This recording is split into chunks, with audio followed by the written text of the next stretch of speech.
తెలంగాణ రాష్ట్ర కేబినెట్ సమావేశం కొనసాగుతోంది. త్వరలో జరగనున్న గ్రేటర్ హైదరాబాద్ మున్సిపల్ కార్పొరేషన్ ఎన్నికలు, టీఎస్పీఎస్సీ ద్వారా ఇటీవల వెలువడిన కొత్త నోటిఫికేషన్లు, ప్రభుత్వం ఇస్తున్న రాయితీలు వంటివి సహా మొత్తం 40 అంశాలపై చర్చిస్తున్నారు.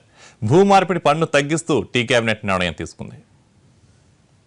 ఈ సమావేశంపై పూర్తి వివరాలు మా ప్రతినిధి మహేష్ లైవ్లో అందిస్తారు. మహేష్, వివరాలేంటి? కళ్యాణ్, తెలంగాణ కేబినెట్ సమావేశం కొనసాగుతుంది.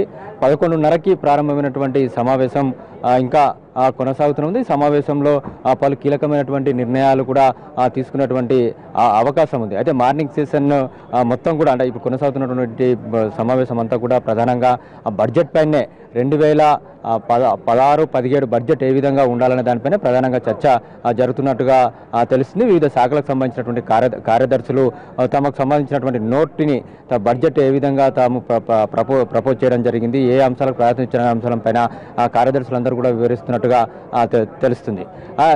వీరు ఇచ్చేటువంటి నివేదిక నోట్ ఆధారంగా ముఖ్యమంత్రి వారికి పలు సూచనలు సలహాలు కూడా చేస్తున్నట్టుగా తెలుస్తుంది. తెలంగాణకి ఏదైతే ప్రియారిటీ ఇవ్వాల్సినటువంటి అంశాలు ఏంటిది, తెలంగాణకు కావాల్సినటువంటి విషయాలు ఏంటన్నపైన ముఖ్యమంత్రి వారికి వివరించి చెప్తున్నట్టుగా తెలుస్తుంది. దీంతో పాటు ఒక బడ్జెట్తో పాటు మిగతా ఇంకా కొన్ని కీలకమైనటువంటి అంశాలపైన కూడా ఈరోజు నిర్ణయం తీసుకున్నటువంటి అవకాశం ఉంది. దాంట్లో ప్రధానంగా తీసుకున్నట్లయితే ఉద్యోగులకు సంబంధించినటువంటి కొత్త ఉద్యోగ నోటిఫికేషన్లకు సంబంధించినటువంటి ఫైనాన్స్ శాఖ దగ్గర ఉన్నటువంటి ఖాళీల వివరాలకు సంబంధించి వీళ్ళు ఇప్పటికే రిపోర్ట్ ఇవ్వనటువంటి నేపథ్యంలో ఆ రిపోర్టు తీసుకున్న తర్వాత కొన్ని ఉద్యోగాలకి కొత్తగా ఉద్యోగాలకి కూడా ఇప్పటికి వేసినటువంటి నోటిఫికేషన్స్ కాకుండా మరికొన్ని కొత్త ఉద్యోగాలకు కూడా కేబినెట్ ఆమోద ముద్ర వేసేటువంటి అవకాశం ఉంది. దీంతో పాటు కాంట్రాక్ట్ ఉద్యోగుల క్రమబద్ధీకరణ పైన కూడా ఈరోజు జరుగుతున్నటువంటి కేబినెట్లో ఒక కీలకమైనటువంటి నిర్ణయం తీసుకునేటువంటి అవకాశం ఉంది. అంటే ఇవన్నీ ఒక ఎత్తైనప్పటికీ కూడా త్వరలో జరుగుతున్నటువంటి జిహెచ్ఎంసీ ఎన్నికల నేపథ్యంలో ప్రభుత్వం జిహెచ్ఎంసీకి సంబంధించినటువంటి ఓటర్లని ప్రజలను ఆకర్షించే విధంగా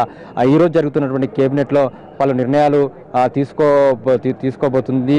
ఇప్పటికే కొన్ని నిర్ణయాలపైన ఆమోదం తెలిపినట్టుగా తెలుస్తుంది. దాంట్లో ప్రధానంగా తీసుకున్నట్లయితే జిహెచ్ఎంసీ పరిధిలో నల్ల పన్ను, అదేవిధంగా విద్యుత్ బకాయిలు ఏవైతే ఉన్నాయో వాటిని రద్దు చేయాలని చెప్పేసి నిర్ణయం తీసుకోవడం. దీంతో పాటు ఈ హైదరాబాద్ అంటే స్ట్రీట్ వెండర్స్ యాక్ట్ని స్ట్రిక్ట్గా ఇంప్లిమెంట్ చేయాలని చెప్పేసి కూడా నిర్ణయం తీసుకున్నట్టుగా తెలుస్తుంది. సుప్రీంకోర్టు మార్గదర్శకాలకు అనుగుణంగా ప్రభుత్వం ముందుకు పోవాలని చెప్పేసి ఒక నిర్ణయానికి వచ్చినట్టుగా తెలుస్తుంది.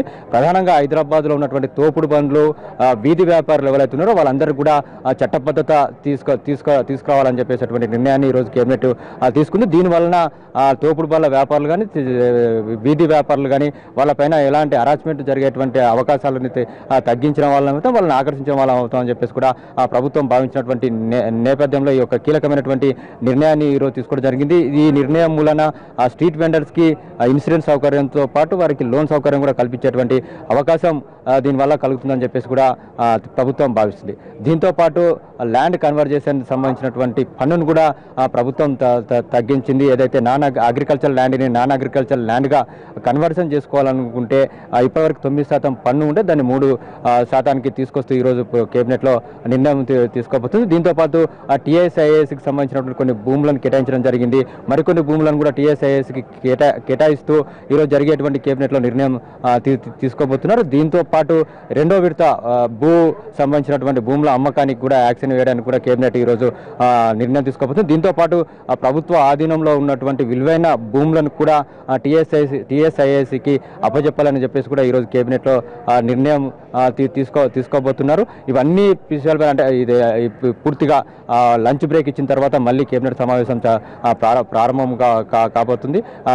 దీని తర్వాత ముఖ్యమంత్రి నేరుగా ఈరోజు మీడియాతో మాట్లాడేటువంటి అవకాశం ఉంది. కేబినెట్లో తీసుకున్నటువంటి నిర్ణయాలన్నింటినీ కూడా ముఖ్యమంత్రి ప్రకటించే అవకాశం ఉంది. కళ్యాణ్.